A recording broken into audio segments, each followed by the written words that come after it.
Hey everyone, welcome to another episode of the Coach's Corner University podcast. I'm your host, Paul Oneid, and today's podcast is brought to you by Coach's Corner University. Use code podcast300 to save $300 off lifetime access to our continuing education platform, the Coach's Corner U Education Collective. And our podcast is also sponsored by Barefoot Shoes, TC Nutrition, and Bacon and Barbells. You can see the links in the description below to support me and the podcast with those amazing products. Today is going to be a special Q&A episode. I'm joined by my lovely wife, Olivia Oneid, IFBB Wellness Pro, Canadian record-holding powerlifter, and super wife. Welcome. Oh, welcome back. Well, And maybe future co-host. Yeah, I mean, I would love that. If you agree to co-host some episodes with me, I'd be on top of the moon, but Yeah, we'll see. So today we're going to answer some questions. I put together 5 questions from the social media intranet world that I've been asked, and I figured who better to have on to help me answer these questions than Liv. For those who don't know anything about Liv, she was one of the first guests on the podcast. I think the first episode we posted was an intro to Coach Liv. So you can scroll back to episode 1 to listen to that. Maybe give a little update. What have you been up to lately? Oof, I don't know how long ago we did that episode. Oh, just recent history. Oh, yeah. I think we posted the first one August. Well, I think since then I've gotten my pro card. Yes. What else? I don't know. The summer was spent taking care of you. Yep, true. What other cool shit have we done? We went to Elite FTS. We went on that podcast. Yeah, that was great. Your peak off season right now, putting on some size for your pro debut. When are you thinking of competing? Likely August, September of next year. Perfect. Yeah, very much had those feelings post show of like, I don't know if I ever want to compete again. But as soon as I start feeling better, I want to get back on stage. So I'm eager to get on stage, but not too eager to delay the amount of muscle that I can put on in this off season. For sure. All right, you want to jump into it? Let's do it. All right, first question. When and how do you look to implement carb cycling diets with your clients? First, let's just give like a broad overview of what carb cycling is for people who don't understand. You want to give that a shot? It just means having higher intakes of carbs on some days of the week, lower intake of carbs on other days of the week. Whether you're doing that one day off, one day low, multiple days in a row, multiple days low, different ways to do it. For sure. I think, carb cycling is a fantastic approach for a lot of reasons. It has its limitations, of course, but I mean, when you're having days with higher carbohydrate intakes in the diet, you're going to be less likely to see performance declines. You're going to be able to manage glycogen storage a little bit better, sometimes hunger levels a little bit better. You can even have a diet that's organized where some days you're in a caloric surplus and some days you're in a caloric deficit. So those metabolic adaptations that come with long diets can kind of be ameliorated with that. But I mean, at the end of any diet, you're going to be low across the board. But those carb cycling approaches can be beneficial. The limitations there, and I think this will feed into when we use them with clients, comes down to adherence and planning. If you're having days where you have a lot more carbohydrates and maybe you're trying to time those around your training days, it gets really tough if you have a busy schedule and you don't necessarily know what days you're going to be able to train. Or it happened to me a bunch where I'd be eating my high day and then something would come up with work and then I couldn't actually train that day. And, it makes it challenging for anyone with a busy schedule. But so that's the first thing that I look to for when to implement it is this actually something that my client can follow? Follow, or I mean, a simple solution. If you're not using those higher carbs to help with appetite, just using intra-workout carbs. So nutrition and food stays the same. You're just adding intra workout carbohydrates to get that higher carb amount. Yeah, that's actually my favorite strategy. It's the easiest way to get all the benefits of carb cycling with none of the headache of trying to plan different meals. Because at the end of the day, I think for most of our clients, and I would include myself in this, whenever I'm following, even if it's a flexible diet with a macro approach, I eat 99% the same thing every day. Like it's just so much easier. I don't necessarily even have to use my tracking app every day unless I decide to add something in which case it's an easy modification to the foods that I'm eating in my next meal to make sure that it fits. Uh, so when you're just adding, 25 to 50 grams of carbohydrates, you're looking at 100 to 200 additional calories from carbohydrates. You're going to get a great performance in that session. You can even plan it around having those high carb days only on body parts you want to improve or your heaviest training days of the week. It's a really, really flexible plan. Uh, have you ever used a diet that was like high, medium, and low days with your clients? I have with like bodybuilding prep, Mm, just when like calories are so low that it's like, okay, where can we disperse these calories and these carbohydrates essentially just to help with training performance? right. So having a high day on maybe their leg days, a medium day on an upper body day, and then low days on their rest days. But just for the general athlete who's just increasing performance or increasing muscle mass, Mhm. is it necessary to have all of these different numbers and targets to hit? It can get a little bit overwhelming, Yeah, and I totally agree. I don't see a huge benefit to that. That's what I was going to say. For me, it comes down to, are we just causing more stress here? Are we just putting more on this person's plate? And for all intents and purposes, in my opinion, when it comes to the benefits of a carb cycling diet, you're not really going to see them until you're super, super lean. Or you're really, really big and you're trying to put on weight, because then the lower days kind of help with appetite. But that middle ground, when you're not necessarily getting past that 8 week out from a bodybuilding show mark, or, you know, you're in a surplus for 20 to 30 weeks at a time and your appetite is starting to drop, I think the benefits of the carb cycling diet are a bit overstated, and we can do a lot with a little and we don't have to get super complex. And what would you define as like carb cycling? Like how much would you change someone's carbohydrates? Probably about 50%. Like I whenever I'm using a carb cycling approach and I'm having those like high days, you're going to have like 1.5 times carbohydrates than the base diet. But then when you go into the low days, you're probably going to have zero point 0.5 times the base diet of carbohydrates. So you could have a swing. Say someone's having 300 grams of carbohydrates as their base diet.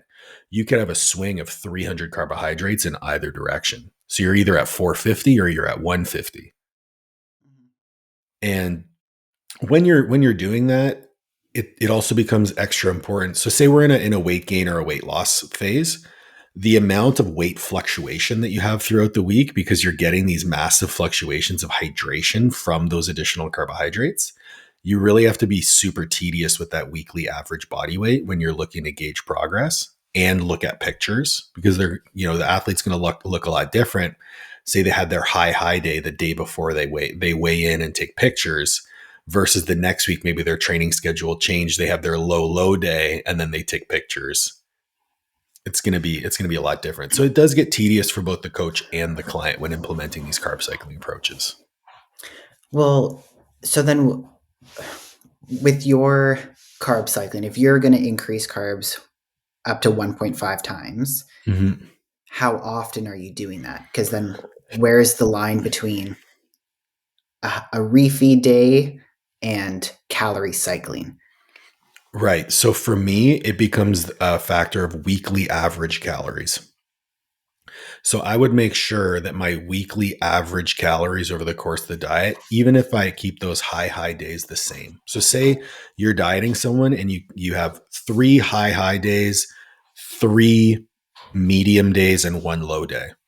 Over the course of that diet, if you taper back from 3 high days to 2, and then add that high day back to a medium day, now you've increased the caloric deficit. And then you turn a medium day into a low day, you've increased the caloric deficit. Then you shift another medium day to a low day. And you can kind of play with it like that in terms of the number of each within a week. But for me, it comes down to the weekly average calories. And this was something that I first heard Justin Harris speak about. So Justin Harris is a very, very popular bodybuilding coach, and borderline autistic when it comes to numbers because he's an engineer. But he was talking about how he manipulates weekly average calories within days where even during a deep contest prep, you could still have a day or two of the week where you're in a caloric surplus above maintenance, as long as those low days where you're digging down really deep are super low. Yeah. But I mean, you're playing with the trade-off of less recovery on those very low days. Absolutely. And I'm so glad you mentioned that, because we recover on our rest days. So if you're digging deep on a rest day, that's a huge trade-off, which is another reason why these static diets where we just add carbohydrates intra-workout are so much more manageable, because we can keep those non-training days still relatively higher calorie than we would if we were trying to dig down just to achieve some sort of carbohydrate debt. Mm-hmm. So like anything, there are trade-offs. And I think if we had to summarize when and how do you look to implement carb cycling diets with our clients, we look at adherence. We look at where is this person in during the year? Are they deep into a dieting phase? Are they a competitive bodybuilder? Are they deep into a surplus or a weight gain phase and they're having trouble with appetite? For me, those would really be the only scenarios. Otherwise, I'm pretty much just having the person on a base diet with intra-workout carbohydrates on training days. Yep. That's like the base. Same. Perfect. Yeah. All right. This next question is kind of fun. I see a lot of things like rest pause, myo rep, drop sets, and clusters in training programs. What are they and why are they in there? So what are they? Very simple. They're intensification strategies. The easiest way to describe this for me is when we look at training and one set, we want to accumulate as many effective reps during a set as possible. An effective rep is a rep that's going to lead us towards hypertrophy. And usually that's 5 reps or closer to failure. So if you do a set of 10, reps 6, 7, 8, 9, and 10 are going to be quote unquote effective.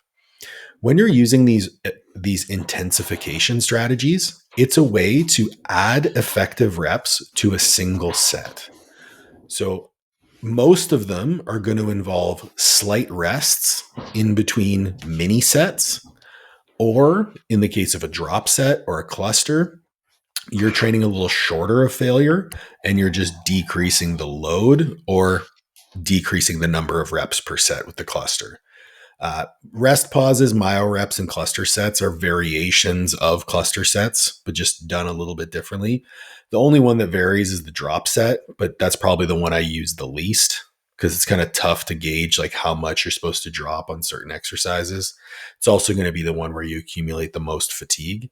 But yeah, so just to give a rundown. So a rest pause set is usually 3 rounds where you'll take a weight, usually between that 8 to 12 rep range, and stop 1 rep short of failure, rest for 20 seconds, proceed again to 1 rep short of failure, rest 20 seconds, and then go to failure on that final round of the rest pause. A myo rep set, similar idea, except the rest periods are shorter and you tend to do it for much higher repetitions and more rounds. So say you were going to do, you're going to take your 12 rep max and you're going to try and get 20 reps with it. You would do 11 reps, rest 10 seconds, 3 to 4 reps, rest 10 seconds, 2 to 3, rest 10 seconds, 2 to 3, 2 to 3, 2 to until you get to your 20 reps. And then cluster sets, say you would take that same 12 rep max, you want to get 20 reps with it, you'd break it into 4 sets of 5 with 20 seconds rest. And then a drop set, you would hit a set one rep short of failure, reduce the load, and immediately go into that next set. Stop one rep short of failure, reduce the load again, then proceed to failure with no rest.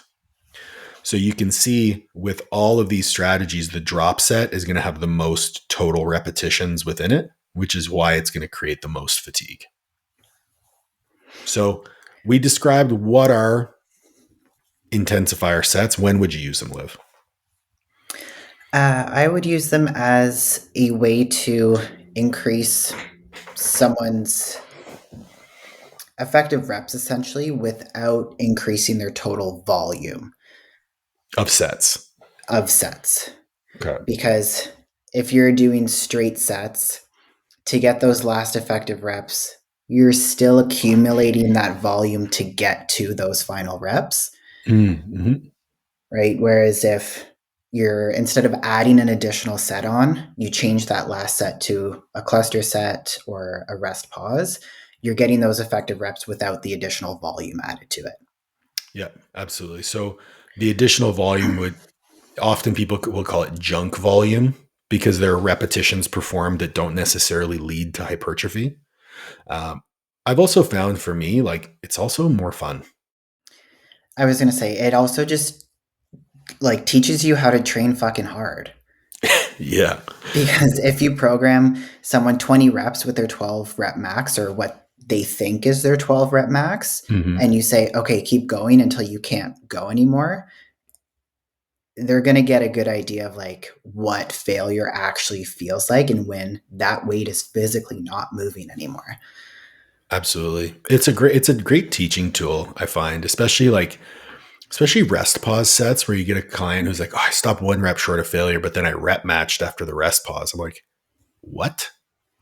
It's like, well, clearly you didn't go to one rep short of failure if you got 12 and then you matched your 12 after a 20-second rest. Mm-hmm.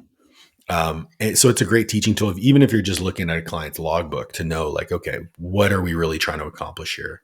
Yeah.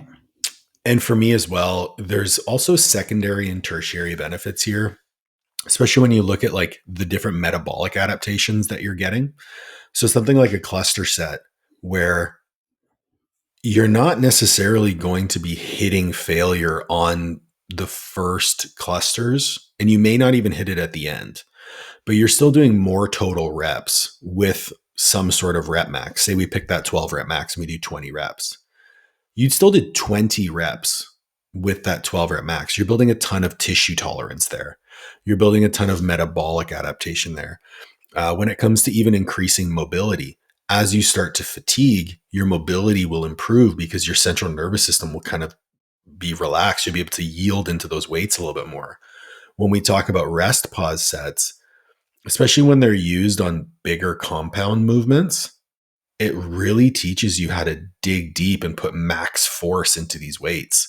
Whereas before you might be, pussyfooting around it and trying to squeeze and control. You can't squeeze and control during a rest pause set. Yes, you were trying to lift with perfect technique and execution and feel the weights. But at the end of the day, if you're fatigued, you have to push as hard as you can or that weight's going to fall back on you. Mm-hmm. It also gives you the chance too to kind of rebrace and reset. So with those heavier loads, with the smaller mini sets, like you can do 4 reps, take a break, reset, rebrace, get into the next one, and use that time as an opportunity to catch your breath, set your feet, set your core, whatever you need.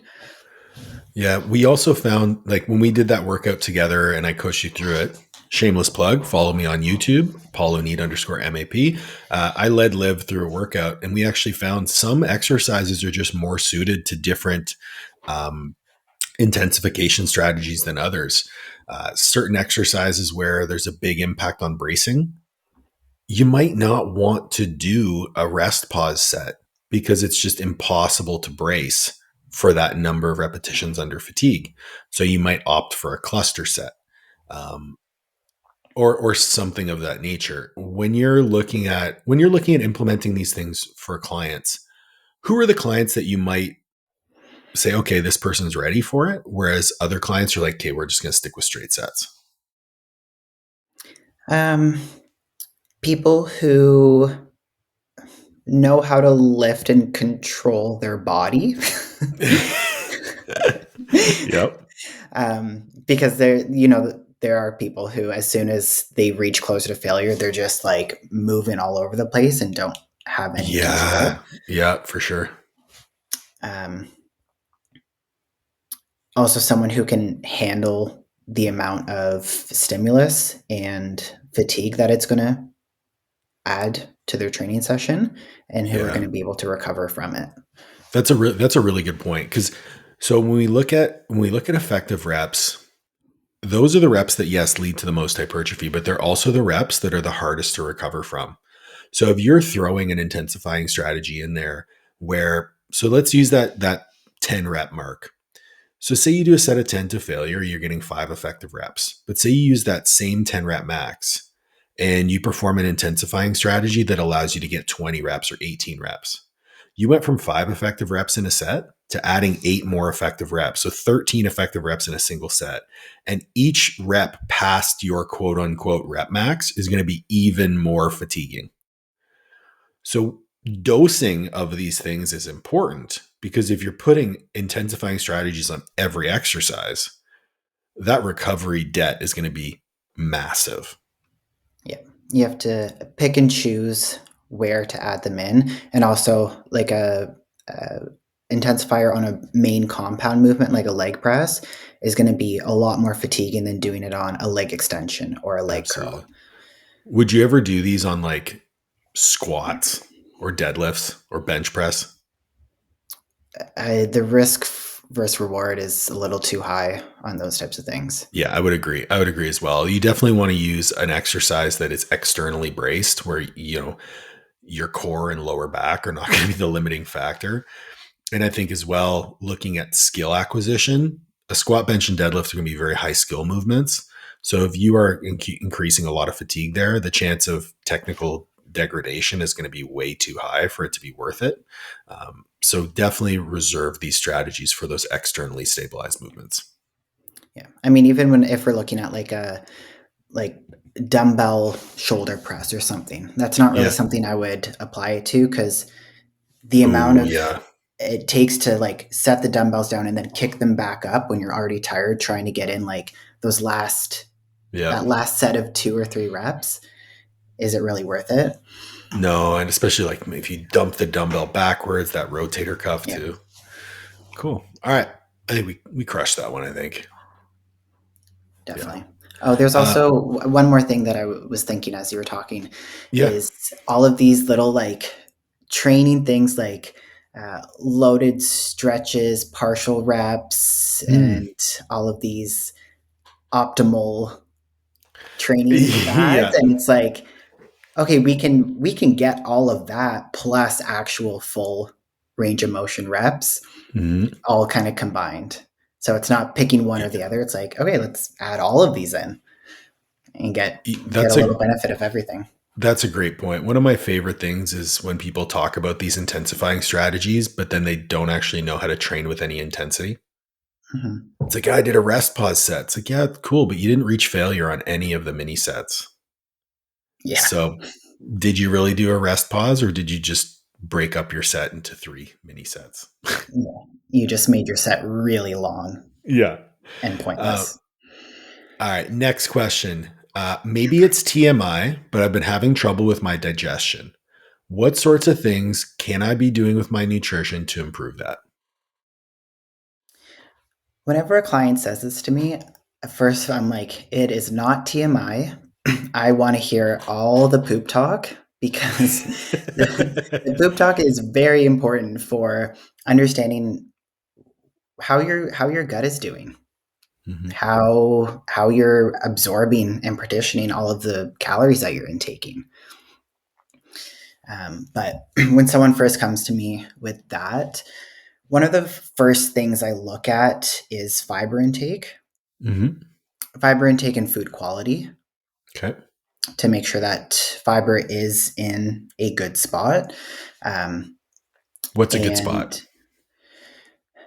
and about 14 grams per 1,000 calories. Yeah. So Yeah, I'm the for same. women, it's usually about 25 grams. Men, you're normally at about like 30 to 35. Mhm. Um, it can be a little bit higher, it can be a little bit lower, and you can still have great digestion. Fiber kind of has like a U-shape effect on digestion. Too much or too little can kind of swing Oh, yeah. digestion both ways in terms of loose stool or constipation. So yeah, fiber, first thing I'm going to look at. Meal timing,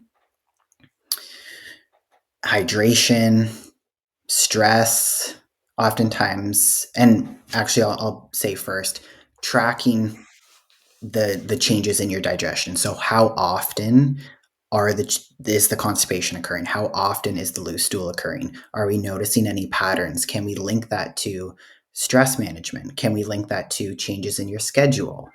Are you leaving yourself enough time in the morning to actually like go to the bathroom and have a bowel movement? Yeah, that's a big one. Yeah. Um, Okay. what else are That's you but looking for? that's a lot to triage. I can Yeah. keep going. Like if Well, there's like the next thing and the next thing.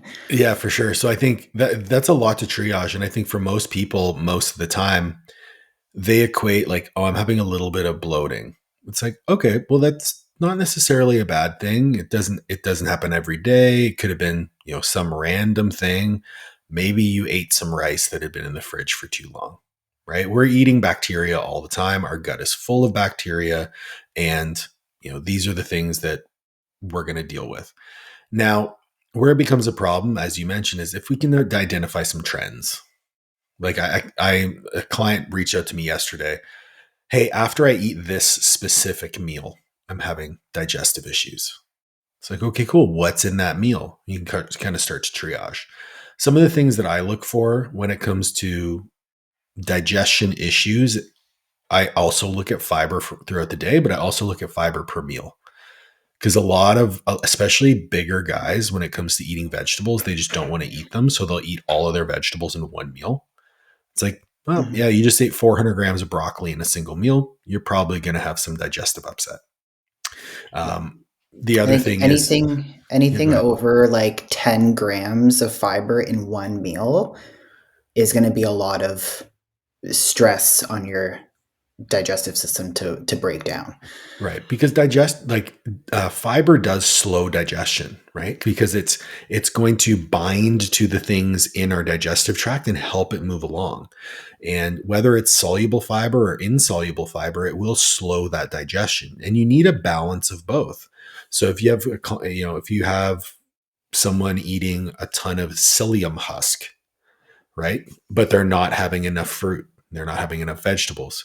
Well, they're going to have a lot of insoluble fiber, which is going to bind them up with no water being absorbed into those stool to help move them through. So I love what you said about food quality because eating single ingredient whole foods, you're just going to naturally get more fiber in the diet. You're also going to get more soluble fiber, which is going to be a lot more helpful to get things moving. And if you are having a lot of loose stool, making sure you're getting some insoluble fiber from whole grains to help bind things up a little bit more will be helpful. Uh, and it comes down as well to maybe you just have some foods that you don't digest super well. Like for me, white potato just doesn't do great for me.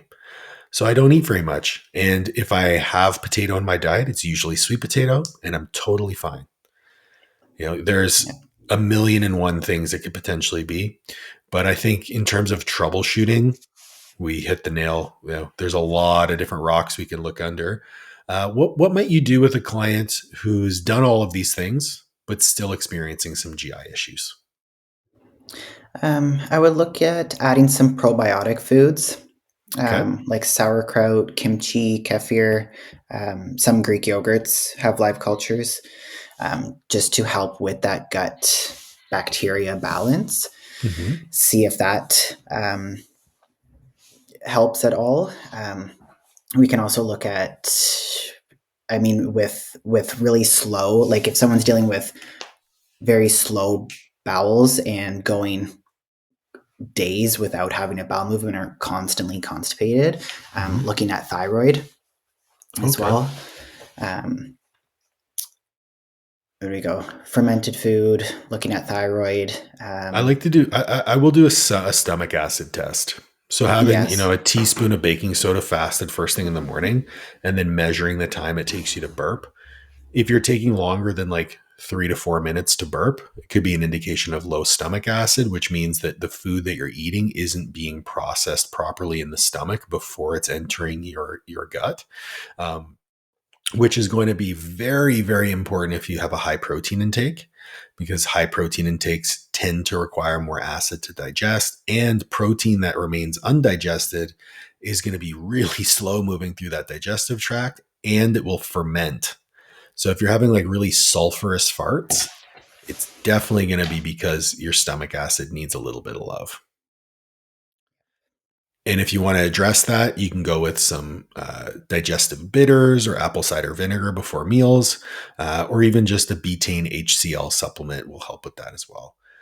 Low stomach acid tends to be caused by stress, in my experience. So if you are really stressed, you'll just have lower stomach acid because cortisol has that effect.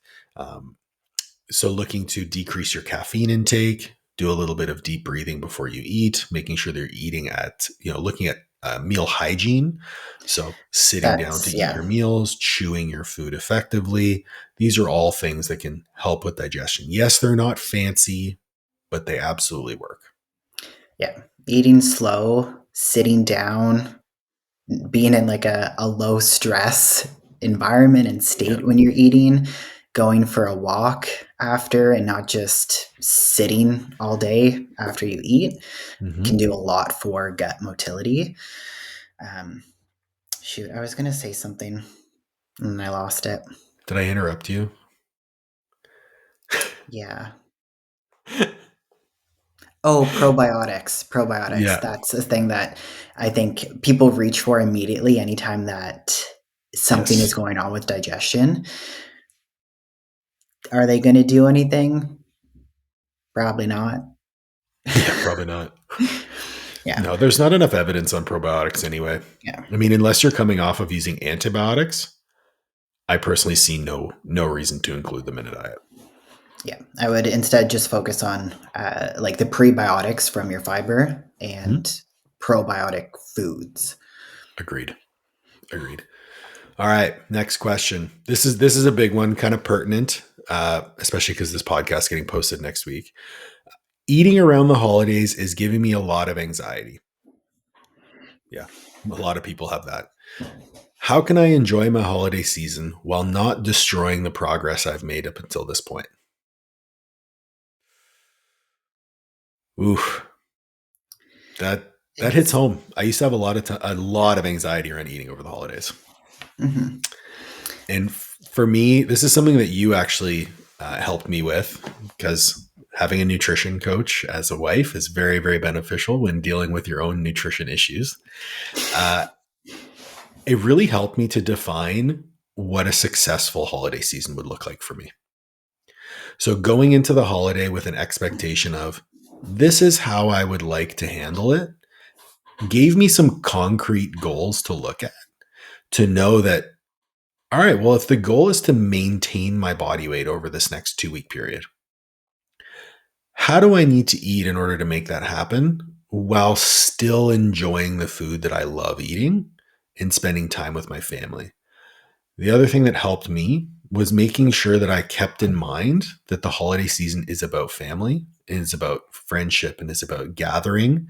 It's not about food. Food is a part of it for sure, but shifting my focus to the people I was around, making sure that my feet were on the ground and my head was where my feet were, really made a big difference for me.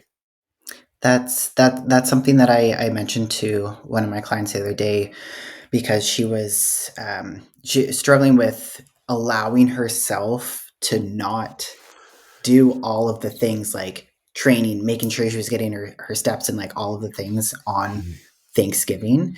And it's Mm-hmm. like spending time with family and sharing a meal that you cooked with loved ones is just as much a priority for your health as training and getting steps Absolutely. and hitting your calories. Like that is still health. That is still encompassed in what we define as health.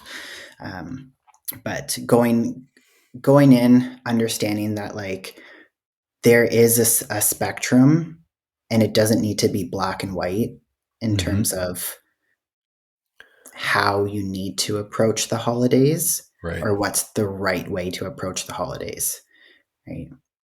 Yeah. There's one end of the spectrum that it's like perfectly on plan and hitting your calories and your macros and not missing a training session, getting all your Tupperware steps. at Christmas dinner. Yeah. And then there's the other side where it's fuck it, I'm just going to eat whatever the hell I want. And you can slide along that spectrum each day Yeah, as you for approach the sure. holidays, but not going into it blindly, and having expectations and having goals just depending on how the previous holiday seasons have been, and what you want to work on. I really like, because I'm a big analytical guy. So I was like, all right, well, say I have a month of holidays and I'm going to have 5 meals a day over the course of 30 days. It's 150 meals. Mhm. If I enjoy 10 of those meals, I still had 140 meals out of those 150 meals that are tailored to my goals. And I looked at that and I was like, there is no way I can fuck this up. Yep. There's literally no way you can fuck it up when you're 140 for 150. Yeah. Most people are less compliant than that day to day. Yeah. And even if you look at it, even in the terms of like, if you're building a brick wall and each brick is steps along your progress and steps Yeah. forward, whatever. Every like good habit that you do, every good day that you have is another brick. Mm-hmm. You don't build a wall by having one day of good Perfect. eating and Yeah. good training and perfect to plan. Just like if you have one day that's off plan, that wall isn't going to come crashing down. Yep. You're taking a break. You're letting that wall chill for a second, resting, recovering, so that you can come back and continue building that wall. I love it. I love it. I think most people would be best served by just chilling out, Yeah. just taking a beat, calming down, looking at it objectively, as opposed to looking at it with emotion. Because when we approach anything emotionally, we're gonna bring in so much noise to the situation. But when we look at it for what it is, enjoying your holiday season is about more than just eating the food. And I guarantee you that if you put whatever food that you want on your plate and you take a bite and chew it, and then take the next bite and chew it and enjoy every bite, you're going to get full way faster. You're going to be engaged in conversation, and then you're going to end up eating less anyway. Yeah. Well, I mean, a lot of the satisfaction on holidays, like especially Thanksgiving, when we're thinking about indulging and it's all about the food and like overstuffing ourselves, and we tie that emotion to the holiday, and that's what we're attracted to, is like the indulgence and that satisfaction. It's like, okay, well, how can we still get that satisfaction without over consuming? And it's just spreading it out a little bit more, eating slowly so that you still get that satisfaction without the overconsumption of calories. What are some ways that you would advise someone who did want to control their caloric intake? Like, what are some like tips or strategies or tools that you would teach your clients? Well, going like for the day outside of that meal, I would Mm-hmm. suggest keeping protein higher, carbs and fats like a little bit lower. So just managing caloric intake outside of that meal. Um, and obviously, protein is going to keep you a little bit more satisfied throughout the Mm-hmm. day. Keep water intake really high. Yeah. And when you go in, load your plate first with protein, fruits, veggies to take up majority of your plate. Give yourself, I say like the one plate rule. So if you grab a plate, put everything that you really want on your plate, Mm-hmm. and leave it at that. So if it's something that you really want, It's there, it's on your plate, and you don't need to go back for seconds, and just enjoying what you have on your plate there. Yeah, I use the same thing. I use the one plate rule. And listen, you can pile that plate as high as you want, but you're allowed one plate. I personally don't love the control your caloric intake the rest of the day, because especially for myself, if I go into that meal super hungry, it makes it hard for me to not necessarily adhere to the one plate rule, but it makes it really hard for me to eat mindfully because I just start shoveling food in my mouth. So Mhm. for me, I actually try to eat normally. I'll eat my normal meals, and then I'll probably replace 2 of my meals with the holiday meal. So I'll have eaten 3 normal meals and then 1 large meal. Uh, and then when it comes to desserts, I always allow myself to have some. But if I'm trying to manage my caloric intake, I'll actually split whatever does, like, because usually there's multiple desserts. So I'll just have half servings of each one if I want to have one of Yeah. each. Yeah. I think biggest caveat if you are decreasing your calorie intake beforehand is to make sure that you're not going into the meal hungry. Yeah. So Yeah. eating enough that you're not going in starving and your stomach is bigger than your eyes. And also, I'm going to add to this, don't punish yourself the next day. This isn't something that is bad. We're not, you're not committing a crime and you have to go to exercise jail, right? You're just going to go right back to the way you were eating before, your normal macros, your normal exercise, your normal steps, and you'll have enjoyed a fantastic meal. I think a lot of the time we get stressed about the change, and we feel shame, and we have a huge cortisol dump after this meal, which is going to end up being way worse for you than if you just eat the meal, enjoy it, spend time with your loved ones, and dump cortisol out of your system, and then just move on. Mhm. Yeah. It can be a I think, fantastic, like, the holidays can be a fantastic tool to actually improve your relationship with food as opposed to hurt it. yeah, that's something that I kind of prep all my clients on. I always say, like, the week before the holidays with our check-ins, I say, let's seek out an opportunity to improve your relationship with food.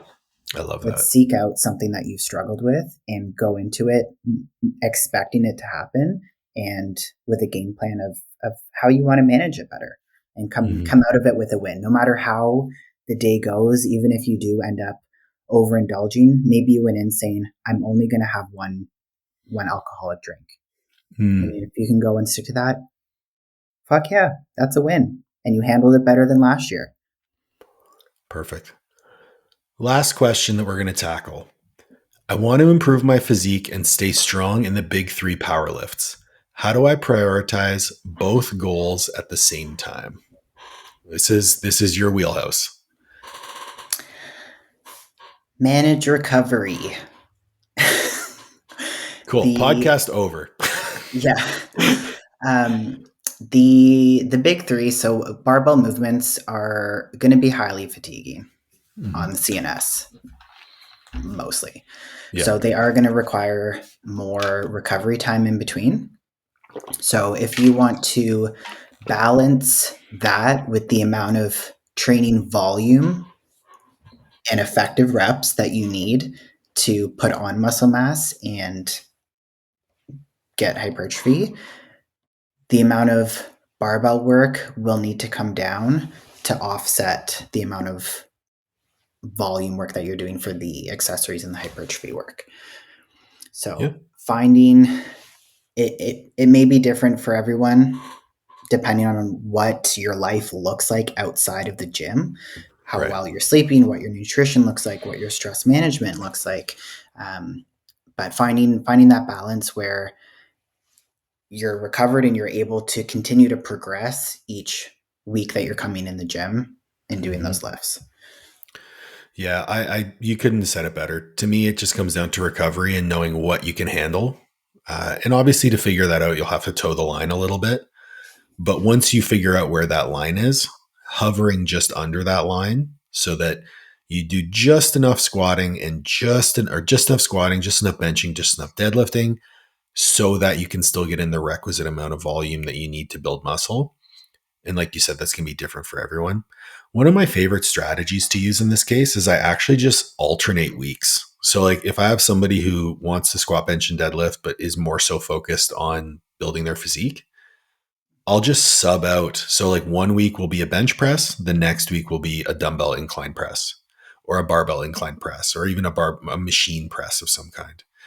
When it comes to squatting, one week they'll squat. The next week they might leg press or hack squat. I'll usually pick hack squat or pendulum squat or even belt squat, right? So you're offsetting that fatigue by just spacing out the sessions a little bit. I find that strategy works best with those individuals who are actually very strong already. The other strategy here is this is where I would include these intensifier strategies on my assistance work, because I could just do one working set. Mm-hmm. So say you're doing, your heavy squatting and then you go to leg press, just do one working set of leg press, but make it a myo rep set. Cool. One set, boom, done. Easy. Yeah. I also think it's important to note like the variation of the competition lift matters here too, right? Because a low bar back squat is going to be way more fatiguing to you than a front squat or than a safety bar squat, because the absolute load will be higher. So if you're choosing exercises that are very loadable, you're going to have more of a hit to your central nervous system and to your recovery. So being wary of, maybe you just alternate the lift. So one week you low bar, one week you front squat, or one week you bench press, the next week you floor press, right? So alternating the variation. And plus, when it comes to getting strong, it's just way more fun. Yeah. I think a big piece is how advanced and how strong the athlete is. Because if it's someone who's weaker and has less absolute Novice. We'll say more novice. More novice, has less absolute load that they're lifting. And maybe they need more practice with those movements, right? Because squat, bench, deadlift are very much skill-based movements. Absolutely. So having them practice it more often. So a novice athlete may not be able to get away with squatting every other week. Sure. When they get under the bar 2 weeks later, they're going to be like, I don't know how to squat. But a more advanced athlete, like I can jump under a barbell not having squatted in over a year, and it's like riding a bike. Has it been that long since you've squatted? It's been over a year, yeah. Was the last squat workout you did that crazy 315 rep test? Yes, because that was I was gonna say it was my last powerlifting comp, but I did that a week or so after the competition. So yes, last time I barbell squatted was 315 for 16 reps. And last time I barbell squatted, I exploded my knees. Yeah, so we both went out on a high note. I wouldn't call what I did a high note, but I see what you're doing here.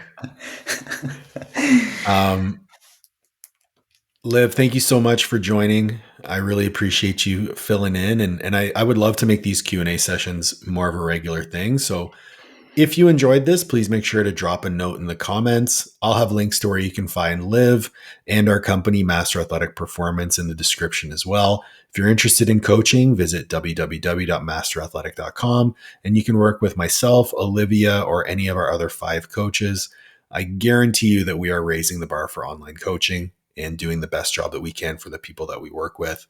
So if you think you'd like to be a part of that, we'd love to work with you. I also just noticed that the name on your video is Better Half. Yeah. I love it. I am. I agree. Thank you guys so much for listening. Please make sure to like, share, subscribe, ring the bell for notifications, and we'll catch you on the next one.